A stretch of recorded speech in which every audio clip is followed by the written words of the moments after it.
আজকের নিবেদন কবিগুরু রবীন্দ্রনাথ ঠাকুরের রচিত প্রশ্ন।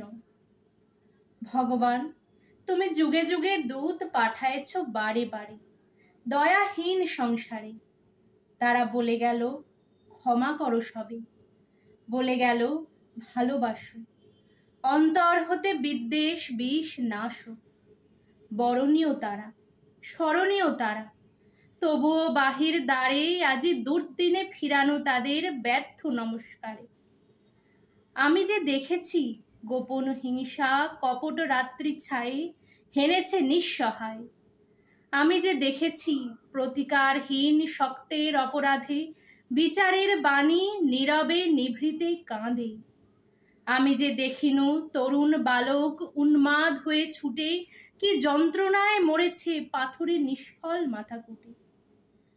কণ্ঠ আমার রুদ্ধ আজিকে, বাঁশি সঙ্গীত হারা, অমাবস্যার কারা রুদ্ধ করেছে আমার ভুবন দুঃস্বপনের তলে। তাই তো তোমায় শুধাই অশ্রু জলে, যাহারা তোমার বিষায়েছে বায়ু, নিভায়েছে তব আলো। তুমি কি তাদের ক্ষমা করিয়াছ? তুমি কি বেসেছ ভালো? নমস্কার।